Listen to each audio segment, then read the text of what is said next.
கர்நாடகால சில வாரத்துக்கு முன்னாடி ஸ்மோக் பிஸ்கட் சாப்பிட்ட ஒரு சிறுவன் வலியால துடிச்ச வீடியோவை நீங்க சோஷியல் மீடியால பார்த்திருப்பீங்க. அந்த பிஸ்கட்ல ஸ்மோக் வரக்காக லிக்விட் நைட்ரோஜனா பயன்படுத்தி இருப்பாங்க. இதனை அடுத்து நம்ம நேரடியாக எடுக்கிற உணவு மற்றும் கூல் ட்ரிங்க்ஸ்ல லிக்விட் நைட்ரோஜனா பயன்படுத்த கூடாதுன்னு உணவு பாதுகாப்புத்துறை உத்தரவிட்டிருக்கு. சரி, லிக்விட் நைட்ரோஜன்னா என்ன?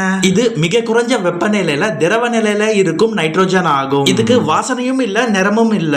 இதோட டெம்பரேச்சரே பாத்தீங்கன்னா -190 டிகிரி செல்சியஸ். இது முக்கியமா எதுக்கு பயன்படுத்துவாங்க? ஐஸ்கிரீம் மற்றும் இறைச்சி வகைகளை பதப்படுத்த பயன்படுத்துவாங்க. சரி, இத நம்ம உட்கொள்றப்போ என்ன ஆகும்? 1 லிட்டர் நைட்ரோஜன்ல 700 லிட்டர் வாயு வெளியேறும். அதோட இது எந்த பொருளையும் உடனடியாக உறைய வச்சிரும். அதனால இது நம்ம உடல் உறுப்புக்குள்ள போறப்போ நம்ம உடல் உறுப்பை ஒண்ணு துளையிற்றும் இல்ல உறைய வச்சிரும். இது மட்டுமல்ல, பல உடல் உபாதைகள் ஏற்படும். சில சமயம் மரணம் கூட ஏற்படும். இது தெரியாம நிறைய கேளிக்கை விடுதியில நம்ம சாப்பிடுற உணவு மேல ஊற்றி கொடுக்கறாங்க. இது ஆபத்து தெரியாம நம்மளும் சாப்பிடுறோம். இனிமேல் உஷாரா இருங்க. பிடிச்சிருந்தா சப்ஸ்கிரைப் பண்ணுங்க.